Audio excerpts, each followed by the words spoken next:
Sunnah ini sunnah yang wajib. Jangan diikutin ustadz. Ada ustadz nggak berjenggot, jangan diikut. Saya bukan tidak berjenggot. Ada, tapi tidak kelihatan. Menurut mazhab Syafi'i, berjenggot itu hukumnya sunat, tidak wajib. Jadi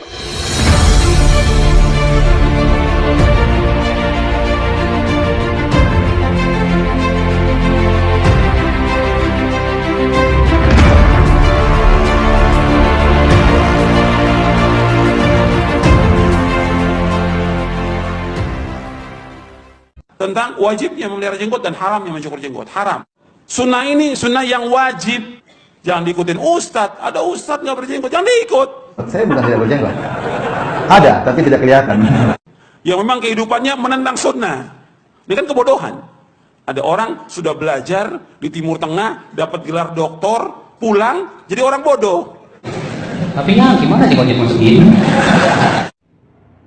Jenggotnya mana? Jadi udah biarin aja lah Pak. Nggak punya jenggot juga nggak apa-apa. Bersyukur.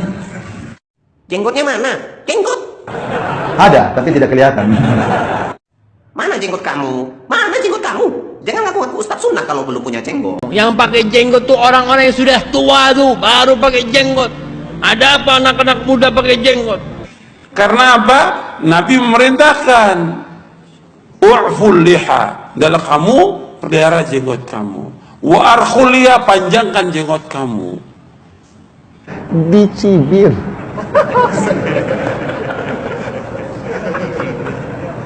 Udah jangan bercanda, tanya yang benar. Soft talk. Dicibir. Ya kita namanya anak muda, pelan-pelan gitu. Sampai paman datang, nanti kalau tidur mau dipotong jenggotnya. Kita ini perjuangan, masalah jenggot apa sih? Kalau dia sudah berjenggot, tidak cingkrang, istrinya pakai cadar, itu salafi. Cukup dengan jenggot dan tidak isbal, bagi dia udah cukup. Jadi nggak perlu ngaji lagi udah salafi, udah dijamin dengan sorga. Assalamualaikum warahmatullahi wabarakatuh. Kembali berjumpa dengan saya di channel Hamsa Gantara. Sahabat sebangsa dan setanah air di mana saja Anda berada, salam sejahtera untuk kita semua. Salam perdamaian. Menarik dari salah seorang ustadz yang cukup populer dalam dakwah, yakni Ustaz Abdul Qadir Jawas. Dia ini salah satu ustadz Wahabi yang selalu tampil di TV Roja, salah satu stasiun TV kebanggaan daripada kelompok Wahabi. Ini menyinggung tentang soal jenggot, sesuatu yang memang selalu aktual. Dia selalu menarik untuk kemudian menjadi diskusi dari kalangan umat Islam. Terlepas bahwa jenggot ini adalah sebuah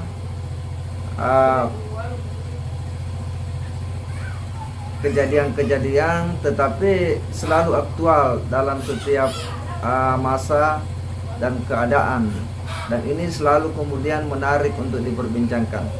Tetapi satu hal yang kemudian cukup menggelitik dan sangat lucu, karena sesama Wahabi ini kemudian itu saling sindir, saling singgung soal jenggot, di mana Abdul Qadir Jawas ini kemudian mewajibkan bahwa jenggot itu sesuatu yang wajib bagi umat Islam. Dan memang ada hadisnya, dan kualitas hadisnya memang sahih. Cukurlah kumismu dan panjangkanlah atau peliharalah jenggotmu. Inilah yang kemudian Abdul Qadir Jawas kemudian mewajibkan bagi umat Islam untuk kemudian berjenggot. Pertanyaannya kemudian adalah, bagaimana dengan orang-orang yang secara biologis itu tidak memiliki jenggot?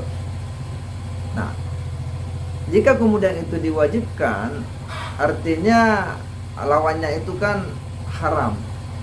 Berarti kita telah berbuat haram secara terus-menerus karena tidak berjenggot atau tidak memelihara jenggot. Orang yang berbuat haram secara terus-menerus artinya itu bisa berujung kepada fasik. Nah, di sini kemudian menjadi problem bagi mereka yang jenggotnya ditumbuhi bulu atau jenggot, itu hal yang biasa saya kira untuk kemudian dipelihara. Tetapi yang tidak, nah ini disinilah masalahnya. Dan antara mereka itu saling sindir dan saling singgung. Kita akan coba lihat seperti apa pandangan-pandangan ustadz-ustadz lain di luar daripada kelompok Wahabi ini dalam memberikan pandangan dan pemaknaan terhadap jenggot. Itu bahasanya menggunakan kata iffah. I'fa'ul lihya wa 'affil lihya. Qassus syarib wa 'affil lihya.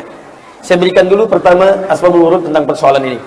Ada seorang sahabat Nabi sallallahu alaihi wasallam pulang dari, kita Persia lah sekarang ya, ada wilayah Irak, Iran seperti itu. Dia pulang mengatakan, ya Rasulullah, mereka nggak berjenggot. Kata Nabi, kamu berjenggot. Saya bilang, kamu berjenggot.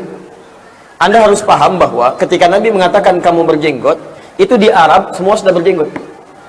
Umumnya berjenggot, sampai sekarang pun orang Arab berjenggot.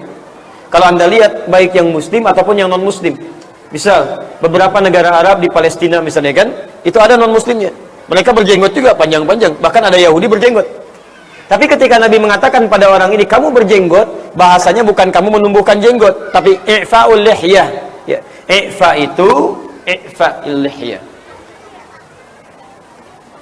I'fa itu dari kata iffah, artinya merawat, menjaga sehingga tampil baik. Saya ulang, merawat, menjaga sehingga tampil baik. Ada 3 hal yang disasar oleh Nabi sallallahu alaihi wasallam dalam kalimat ini. 1,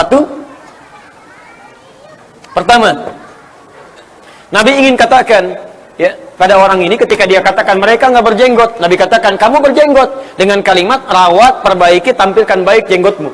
Ya, kalimat ini ingin menegaskan, kata sebagian ulama hadis, ingin menunjukkan pesan bahwa jangan sampai kamu cepat mengikuti budaya-budaya orang. Ya, dia nggak berjenggot, kamu ikut begini. Dia begini, kamu begitu. Beliau ingin menegaskan, kamu itu sudah berjenggot. Pelihara jenggot kamu. Pelihara, tapi pemeliharaannya bedakan antara orang Islam yang beriman dengan orang yang belum beriman yang sama-sama punya jenggot. Jenggot orang Islam itu ketika punya jenggot, maka rawat dengan baik. Tampilkan dengan bagus. Kemudian tampilkan keindahan. Jangan sampai kamu punya jenggot berantakan seperti orang-orang itu, tidak terawat, kan? Menjulur begitu saja. Ketika makan ada lalat masuk ke situ gitu kan, bersarang di situ dan sebagainya, itu yang tidak diinginkan. Jadi perintah berjenggot ini, 1, Bapak Ibu sekalian, bila ditujukan pada umat Islam, 1, perintah jauhnya untuk menghindari budaya-budaya yang tidak sesuai dengan kita. Yang kedua, khusus bagi yang punya jenggot, silahkan rawat jenggotnya dengan tampilan yang indah. Dan di antara tampilan yang indah ini tidak dilarang kalau kita kemudian ingin memotong, ingin merapikan sesuai dengan batas keindahan yang diperkenankan. Jelas sampai sini? Kan, maka silakan rapikan, boleh cukup untuk merapikan. Ya, dan tidak dianjurkan untuk dihabiskan. Tidak dianjurkan. Ya, Masya Allah. Itu yang baik. Tapi ini hanya ditujukan pada yang punya jenggot. Ingat, hadis tentang jenggot itu tidak pernah mengatakan menumbuhkan jenggot. Jadi kalau memang fitrah Anda tidak tumbuh jenggotnya, maka hadis ini tidak berlaku dan gak usah maksa-maksa tumbuh jenggot. Orang Muslim, kita harus tetap memahami secara utuh, secara jernih makna kandungan daripada hadis, lalu kemudian bagaimana hukum-hukum yang terkandung dalam hadis itu, supaya kita tidak keliru memahami dan membuat statement-statement yang bisa membuat kegaduhan di kalangan umat Islam itu sendiri.